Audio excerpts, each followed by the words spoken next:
मैं गुल्लक तोड़कर वापस गया तो, मैं गुल्लक तोड़कर वापस गया तो वो गुड़िया और महंगी हो गई। हाय हाय हाय, अरे वाह वाह वाह वाह वाह वाह।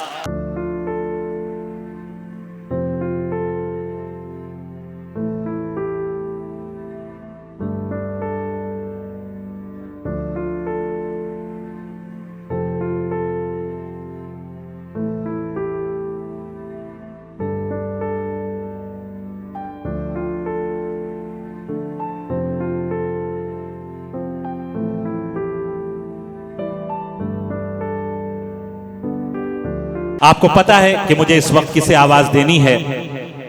हमको शीशे के बनाने हैं अभी घर कितने, मेरे वतन रायबरेली के शायर कमर रायबरेलवी के ये मिसरे।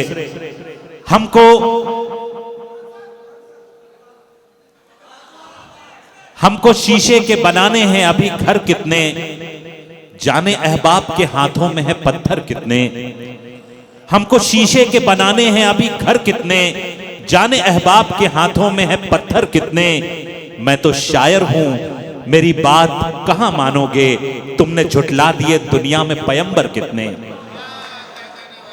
मैं इस वक्त हमारी वो तहजीब गजल की जो मीर और गालिब से होती हुई हसरत और जिगर तक और फिर वहां से फराज और खुमार तक चली आई है, उस क्लासिकी गजल की तहजीब की अंगूठी का एक गौहरे नायाब, वो शायर जो हमारी उर्दू दुनिया में दबिस्तान दिल्ली का एक मोतबर नुमाइंदा और हमारे मुशायरों का वकार तस्वुर किया जाता है। आप सब सिर्फ उसे सुनने के लिए यहां पर मौजूद हैं, तो मैं बहुत ज्यादा कहूं इसकी जरूरत नहीं। मैं सिर्फ उनका नाम लूं और तालियों का एक शोर बुलंद हो जिस तरह ऐसी शख्सियत के लिए बुलंद होना चाहिए। मैं जनाबे इकबाल अशहर से गुजारिश कर रहा हूं कि एक बार उनका पुरजोर इस्तकबाल फरमाएं। हमारे गजल की आबरू, हमारे मुशायरे का वकार, जनाबे इकबाल अशहर। तशरीफ रखें। मुअज़्ज़िज़ हाज़रीन, मैं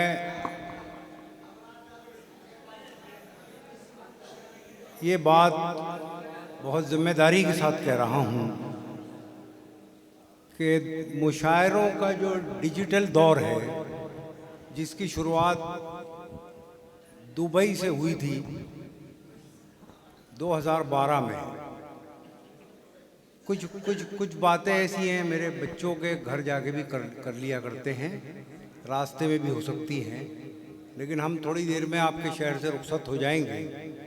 हम जो भी कह रहे हैं वो मानी खेज है, उसका कोई मतलब है। मैं ये अर्ज़ कर रहा था कि मुशायरों के डिजिटल दौर की शुरुआत 2012 में दुबई से हुई थी। मैं तकरीबन 10 मुशायरे दुबई के पढ़ चुका हूँ, लेकिन मेरी मालूमात में अभी तक ऐसा कोई मुशायरा दुबई में नहीं हुआ है जो टिकट से हुआ हो। टिकट से मुशायरा करना बहुत बड़ा ख़तरा है और बहुत बड़ी आजमाइश है, लेकिन अगर ये आजमाइश कामयाब हो जाए, ऑर्गेनाइज़र इस आजमाइश पे खरा उतरे और जो लोग आ जाएं, तो उनके बारे में कसम खा के ये कहा जा सकता है कि ये हैं उर्दू के सच्चे परस्तार। आहा आहा आहा, क्या कहने मोहतरम, वाह वाह वाह वाह। तो कोई बुरी बात नहीं है। एक मुरासला पढ़ रहा था मैं, राष्ट्रीय सहारा, जो दिल्ली से, नोएडा से शाया होता है। वो किसी खातून का मुरासला था, खत था, और वो ये फरमाती हैं कि मैं साउथ इंडिया के, वो नॉर्थ इंडियन खातून थी, तो वो उन्होंने लिखा कि मैं साउथ इंडिया के एक रेलवे स्टेशन पे खड़ी थी, तो एक अखबार की मुझे ज़रूरत थी। मैं स्टॉल पर गई, एक अखबार मैंने ख़रीदा, तो मैंने देखा वहाँ एक बच्चा आया जिसने मैले कुचैले कपड़े पहन रखे थे। उसने भी एक अखबार ख़रीदा। तो मुझे कुछ तजस्सुस पैदा हुआ कि ये बच्चा जो मैले कुचैले कपड़े पहना हुआ है ये अखबार क्यों खरीद रहा है। तो मैंने उससे पूछा, वो टूटी फूटी हिंदी बोल रहा था। तो मैंने कहा बेटा तुम क्या पढ़े लिखे हो? तो उसने कहा नहीं। तो फिर मैंने पूछा तुमने ये अखबार क्यों खरीदा? तो बच्चे ने कहा कि मैं मूंगफली बेचता हूँ और इस अखबार से पुड़ियाँ बनाता हूँ उसकी मूंगफली की। तो मैंने कहा कि ये काम तो तुम रद्दी खरीद कर भी कर सकते थे। बच्चे ने कहा मैं पढ़ा लिखा नहीं तो क्या हुआ, 5 रुपए का अखबार खरीद कर अपनी मादरी जबान की मदद तो कर सकता हूँ। हाय हाय हाय, क्या क्या तो ये वो जज्बा है। अब सवाल ये भी नहीं है कि ये हमारी मादरी जबान है कि नहीं है। हर मुल्क की एक राजभाषा होती है। हिंदुस्तान की राजभाषा हिंदी है और हमें उसके लिए वही एहतराम है जो होना चाहिए। हम नेपाल में हैं तो यहाँ की राजभाषा नेपाली है, उसका भरपूर एहतराम होना चाहिए। लेकिन एक ज़बान ऐसी होती है जिसे दिल चुनता है मिठास के लिए, अपनी रूह की तस्कीन के लिए, अपने रोमांटिसिज्म की तस्कीन के लिए।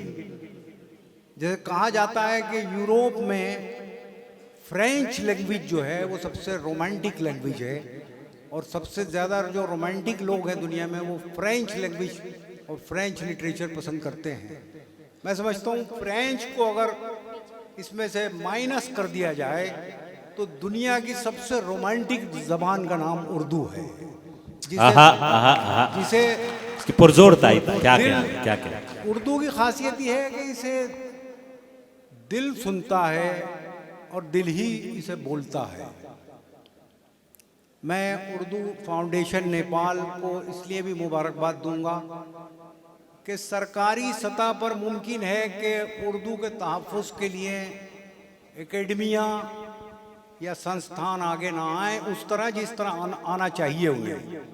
लेकिन मैं बहुत खुश हूँ, मैं ख़ुद दिल्ली में मीर कबीर फाउंडेशन के मुशायरे करता हूँ और टिकट से करता हूँ। मैं भी, टिकट क्या है, आपका ताउन है। टिकट जो है कोई जुर्माना नहीं है, बल्कि अगर मैं उर्दू की शमा रोशन कर रहा हूँ तो मेरे हाथ में आपके हाथ पोशीदा हैं, ये शमा आप मेरे साथ मिलकर जला रहे हैं। तो यहाँ आखिरी बात ये है इस सिलसिले की कि हमें अगर कोई ज़बान रूहानी और कल्बी एतबार से पसंद है तो हमें उसकी हिफाजत करनी होगी। और हमें इसलिए हिफाजत करनी होगी कि ये किसी एक फ़िरक़े की ज़बान नहीं है, इसका ताल्लुक़ किसी मज़हब से नहीं है। मैं बुरहानपुर गया था 2002 में, तो मुझे एक मस्जिद दिखाने ले गए ऑर्गेनाइज़र, अब्दुल रहीम खाना के ज़माने की मस्जिद थी। मेहराबों पे कुरान की आयतें लिखी थी और उनका तर्जुमा संस्कृत में लिखा हुआ था। तो मैंने पूछा कि ये क्या है, क्या माजरा है? उन्होंने कहा अब्दुल रहीम खाना जो तहसीलदार थे, अकबर के सौतेले बेटे थे, उनके ज़माने में बुरहानपुर की लोकल लैंग्वेज या मकामी ज़बान जो थी वो संस्कृत थी। तो मैंने अभी बुरहाना के एक मुशायरे में कहा कि मैंने वो मस्जिद देखने के बाद ये सीखा कि मजहब की अपनी कोई ज़बान नहीं होती। क्या मजहब को मुख्तलिफ ज़बानों में समझा जाता है। क्या लिहाजा उर्दू को मुसलमानों की ज़बान नहीं समझना चाहिए। ये मीठे लोगों की ज़बान है।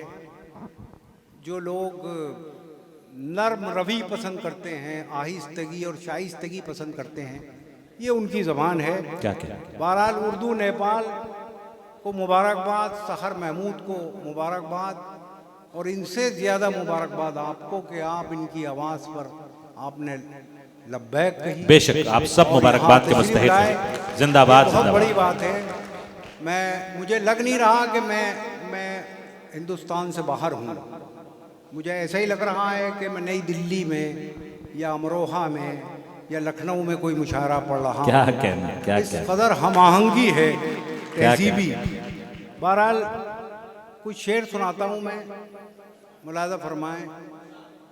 हिमांशी बाबरा जब पढ़ रही थी तो बहुत सारे मोबाइल जो जिसकी चार्जिंग इसलिए बचा के रखी गई थी कि हिमांशी आने वाली हैं, तो ये हिमांशी एक इस्तिआरा है उर्दू ज़बान का, बहुत खूबसूरत सा इस्तिआरा। तो आपने इनके लिए अगर मोबाइल की चार्जिंग भी बचाई तो ये उर्दू पर एहसान किया आपने। क्या कहें, क्या कहें। क्योंकि ये ऐसे लोग साबित करते हैं कि नहीं, और इन्हें कहना चाहिए बुलंद आवाज में कि नहीं। कौन कहता है उर्दू मुसलमानों की ज़बान है? उर्दू हिमांशी बाबरा की ज़बान है।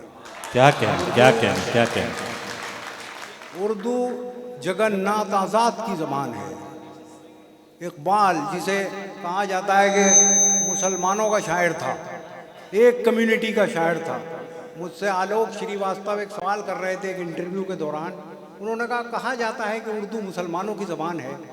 मैंने कहा इकबाल को मुसलमानों का या एक कम्युनिटी का शायर कहा जाता है, उसके सबसे बड़े रिसर्च स्कॉलर का नाम है जगन्नाथ आज़ाद। क्या कहें। और उर्दू की सबसे बड़ी ग्लोबल पर्सनैलिटी जिसे तस्लीम किया गया, उनका नाम था प्रोफेसर गोपीचंद नारंग। क्या कहें। उर्दू का सबसे बड़ा अफसाना निगार जो है उनका नाम मुंशी प्रेमचंद। तो ये कहाँ से मुसलमानों की ज़बान है? ये कहना चाहिए कि हम सब की ज़बान है। और अब तो इसे यूएनओ ने भी तस्लीम कर लिया है। वाह। यूएनओ ने इसे तस्लीम कर लिया है। कोई अगर वहाँ जाके उर्दू में तकरीर करता है तो वो कर सकता है। ये एजाज़ उर्दू को हासिल हुआ है। उर्दू ज़बान के लिए एक बार पुरजोर इस्तकबाल फरमाएं। क्या खूबसूरत गुफ्तगू फरमा रहे हैं। बहरहाल कुछ शेर सुनाता हूँ। जी, इरशाद आली। ठीक है मेरे भाई, मुझसे ज़्यादा तजुर्बा कोई है आपको इस काम का। एक ताज़ा गज़ल के कुछ शेर हैं। इनायत। भाई बातचीत बिल्कुल नहीं होगी, बातचीत बिल्कुल नहीं होगी मेरे बच्चों, मेरे छोटे भाइयों। मतलब पढ़ता हूँ कि हवस का साथ, ताज़ा शेर सुनाऊंगा बिल्कुल। हवस का साथ ठुकराया है मैंने। हवस का साथ ठुकराया है मैंने। हवस का साथ ठुकराया है मैंने। फकीरी में सुकून पाया है मैंने। आहा आहा आहा। हवस का साथ ठुकराया है मैंने। ठुकराया है मैंने। फकीरी में सुकून पाया है मैंने। अगर कतरा कभी मांगा है रब से, अगर कतरा कभी मांगा है रब से, तो दरिया सामने पाया है मैंने। सुभान अल्लाह, सुभान अल्लाह, सुभान अल्लाह, सुभान अल्लाह। अगर कतरा कभी मांगा है रब से, तो दरिया सामने पाया है मैंने। आपके अंदर पता है सबसे अच्छी बात मुझे क्या लगी? आप गम की अहमियत जानते हैं। मदन मोहन जो मेरे पसंदीदा म्यूजिक डायरेक्टर हैं, वो कहते थे कि खुशी के गीत का क्या है, वो तो बनाए जा सकते हैं लेकिन उनकी उम्र नहीं होती, लेकिन गम के नगमे लाजवाल होते हैं। गम के नगमे कभी नहीं मरते। तो अगर किसी को गम की पहचान है और गम का एहतराम उसकी नज़र में है, तो वो आदमी नहीं है, इंसान है। क्या क्या क्या क्या क्या क्या। हवस का साथ ठुकराया है मैंने। फकीरी में सुकून पाया है मैंने। अगर कतरा कभी मांगा है रब से, तो दरिया सामने पाया है मैंने। मेरी तन्हाई बढ़ती जा रही है। मेरी तन्हाई बढ़ती जा रही है। मेरी तन्हाई बढ़ती जा रही है। ये कैसा हम सफर पाया है मैंने। आहा आहा आहा आहा। अरे भाई क्या क्या क्या कहने, क्या क्या। तन्हाई बढ़ती जा रही है। क्या कैफियत है। वाह वाह। मेरी तन्हाई बढ़ती जा रही है। ये कैसा हम सफर पाया है मैंने। मेरी तन्हाई बढ़ती जा रही है। ये कैसा हम सफर पाया है मैंने। वो मुझसे पूछते थे मेरा कातिल। वो मुझसे पूछते थे मेरा कातिल। वो मुझसे पूछते थे मेरा कातिल। तुम्हारा नाम लिखवाया है मैंने। हाय हाय हाय। अरे सुभान अल्लाह, सुभान अल्लाह। क्या मुझसे क्या पूछते थे मेरा कातिल, तुम्हारा नाम लिखवाया, क्या तुम्हारा जबान नाम है। लिखवाया है मैंने, तुम्हें दिल दे के खाली हो गया हूँ, तुम्हें दिल दे के खाली हो गया हूँ, तुम्हें दिल दे के खाली हो गया हूँ, भरा घर खुद ही लुटवाया है मैंने। आहा आहा आहा। तुम्हें दिल दे के खाली हो गया हूँ, भरा घर खुद ही लुटवाया है मैंने। एक गज़ल और सुनाता हूँ। ये गज़ल की एक डेफिनेशन ये भी है कि गज़ल उदास करती है। तो हाँ हाँ, वो पढ़ेंगे अभी। ये गज़ल सुनाता हूँ, इसमें कुछ शेर माँ के हवाले से हैं। एक कैफियत की गज़ल है। मेरे छोटे भाइयों, आप मेरी तरफ मुतवज्जे हैं, आप हैं, ठीक है। एक बार पुरजोर इस्तकबाल फरमाएं, बताएं कि आप हैं जनाब इकबाल अशहर, हमारे मुशायरे का वकार आपसे मुखातिब। गज़ल पढ़ता हूँ। देखिए, कैफियत की गज़ल है, मेरे साथ शरीक होकर सुनिए, मतला नहीं है इसमें। कहता हूँ कि पढ़े थे प्रेम के बस 2.5 अक्षर, पढ़े थे प्रेम के बस 2.5 अक्षर, पढ़े थे प्रेम के बस 2.5 अक्षर, मेरी तालीम पूरी हो गई थी। आहा आहा आहा आहा, क्या भरपूर शेर है, वाह। अब आपकी जिम्मेदारी है ये, मैंने शेर पढ़ दिया। पढ़े थे प्रेम के बस 2.5 अक्षर, मेरी तालीम पूरी हो गई आहा थी। आहा आहा। वो दिन आया, ये शेर माँ के हवाले से है। अरे मियाँ, हेलो यार, कैसे आदमी हो, शेर पढ़े जा रहे हैं? ऐसे लोगों को इश्क जो है ना बद्दुआ देता है। और जामा मस्जिद दिल्ली की सीढ़ियों पे बहुत बैठता था। शाम के वक्त में, जब तक पुरानी दिल्ली में रहता था, तो मेरी शाम पुरानी दिल्ली मतलब जामा मस्जिद की सीढ़ियों पे गुजरती थी। और मीर तकी मीर ये कहते थे, उर्दू के सबसे बड़े शायर, कि शायरी की कुछ सलाहियतें समझने के लिए जामा मस्जिद की सीढ़ियों पर बैठना बहुत ज़रूरी है। वाह। तो मैं बैठा रहता था वहाँ। एक फ़कीर वहाँ आता था कभी कभी, एक मांगने वाला। तो वो मांगता था किसी से भी पकड़ के, लाओ कुछ पैसे दो, लाओ भाई कुछ पैसे दो। तो कुछ लोग उसे दे दिया करते थे। जो दे दिया करते थे वो उन्हें कोई कुछ नहीं कहता था उनसे। लेकिन जो लोग पैसे नहीं देते थे उसे, उसके मांगने पर भी, तो वो उसे, उन लोगों को घूरता था और फिर एक लफ्ज़ निकलता था उसके मुंह से, बद्दुआ। तो अब अगर कोई बोला एक पुरजोर माहौल ने, क्या कहने क्या कहने क्या कहने। बहरहाल, वाह। पढ़े थे प्रेम के बस 2.5 अक्षर, मेरी तालीम पूरी हो गई थी। वो दिन आया कि जब पूरा हुआ मैं, आहा। वो दिन आया कि जब पूरा हुआ मैं, मगर तब तक वो आधी हो गई थी। आहा आहा आहा। सुभान वो अल्लाह। दिन आया कि जब पूरा हुआ मैं, मगर तब तक वो आधी हो गई थी। और ये हमारी तहजीब की नुमाइंदगी करता हुआ शेर है। आप मेरे साथ शरीक हो इस शेर में। वो दिन आया कि जब पूरा हुआ मैं, मगर तब तक वो आधी हो गई थी।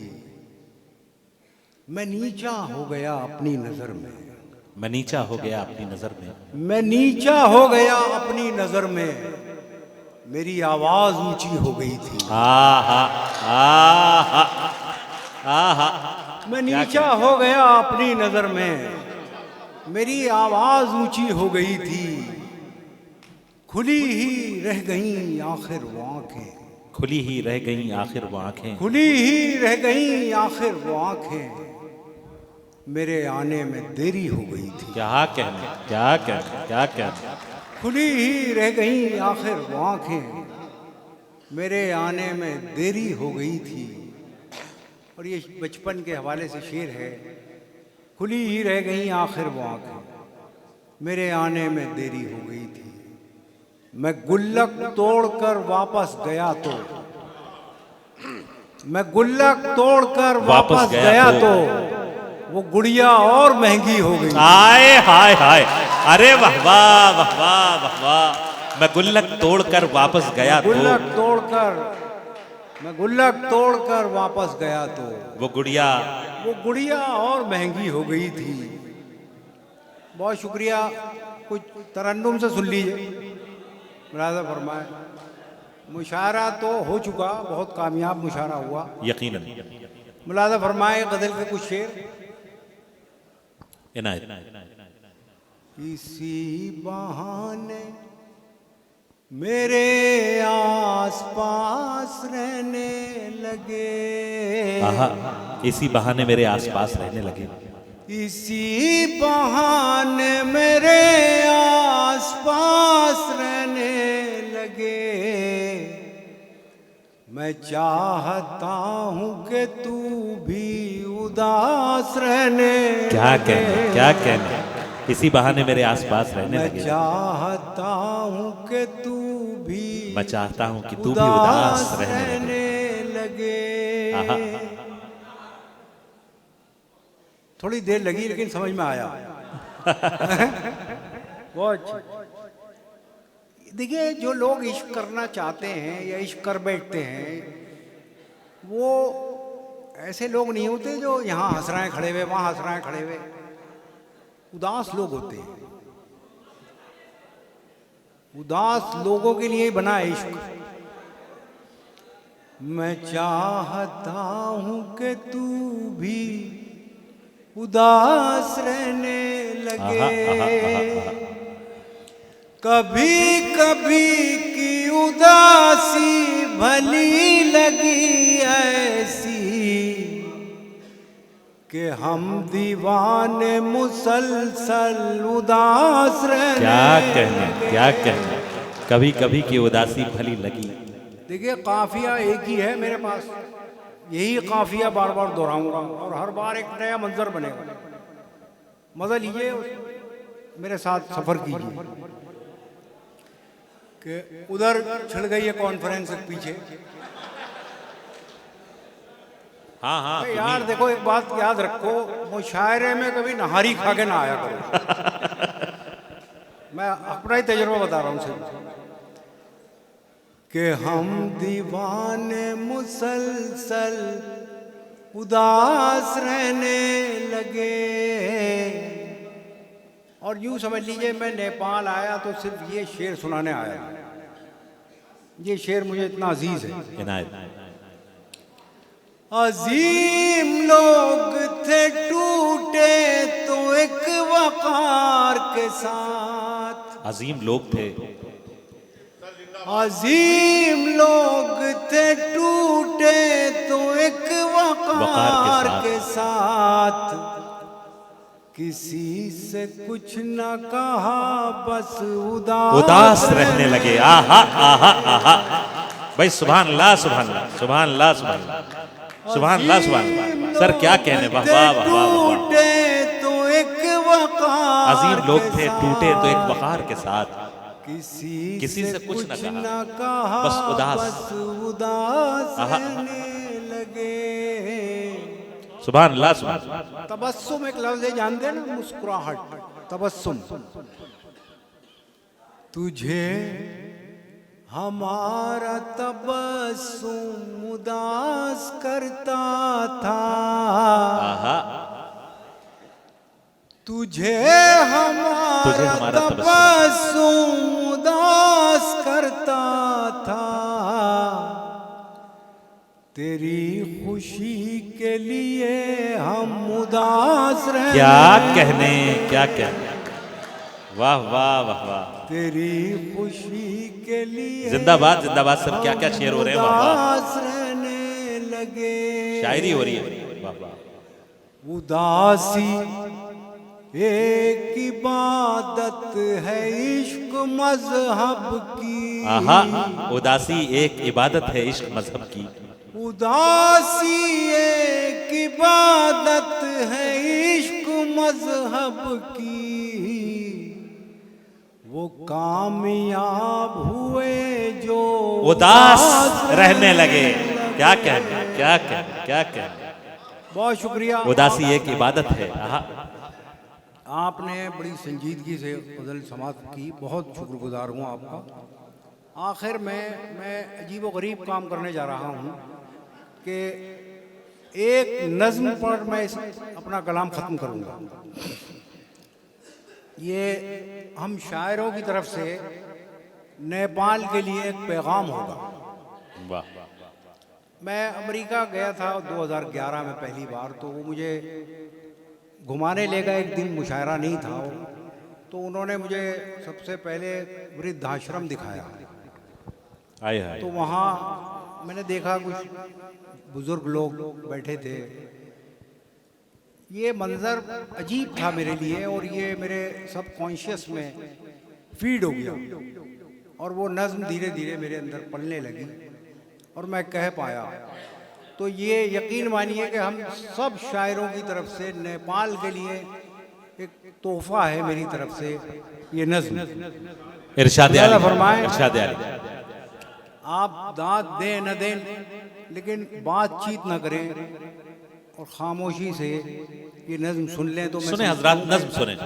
बहुत बड़ी कामयाबी होगी मेरी अगर आपने इरशाद आली, इरशाद आली। ये एक बाप का खत है जो वो वृद्धाश्रम से, एक मिसरा सुनिए हजरात। ओल्ड एज होम से एक बाप अपने बेटे को खत लिख रहा है। तुम मेरी फिक्र न करना हरगिज, मैं बहुत खुश हूँ, बहुत खुश हूँ। यहाँ बात करने के लिए पंछी हैं, दर्द कहने के लिए दीवारें हैं, दर्द लिखने के लिए आंसू हैं, खुद कलामी के लिए तन्हाई, पहरेदारी के लिए साया है। तुम मेरी फिक्र न करना हरगिज, मैं बहुत खुश हूँ, बहुत खुश हूँ। यहाँ बात करने के लिए पंछी हैं, दर्द कहने के लिए दीवारें, दर्द लिखने के लिए आंसू हैं, खुद कलामी के लिए तन्हाई, पहरेदारी के लिए साया है। कोई दुख है तो बस इतना कि यहाँ, कोई दुख है तो बस इतना कि यहाँ फूल खिलते हैं मगर हंसते नहीं। कोई दुख है तो बस इतना कि यहाँ फूल खिलते हैं मगर हंसते नहीं। रात आहिस्ता गुजरती है बहुत, चांद गमगीन नजर आता है, और सूरज के निकलने पर भी सुबह धुंधली सी नजर आती है। वाह वाह वाह वाह वाह। खैर, चांद रात आहिस्ता गुजरती है बहुत, चांद गमगीन नजर आता है, और सूरज के निकलने पर भी सुबह धुंधली सी नजर आती है।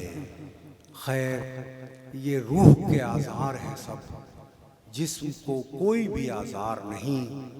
मुतमईन है मेरे चारा घर भी, वो भी कहते हैं मैं बीमार नहीं। तुम मेरी फिक्र न करना हरगिज। आखिरी बात भी है गौर तलब, आखिरी बात भी है गौर तलब, मेरे बेटे यहाँ आने के बाद जो भी महसूस किया था मैंने, मैं सलीके से उसे लिख ना सका। तुम ज्यादा पढ़े लिखे हो जरा, हर दुख मैं जिसे लिख ना सका, तुम उसे ढंग से लिख पाओगे, क्योंकि तुम भी तो यहीं आओगे। आहा आहा आहा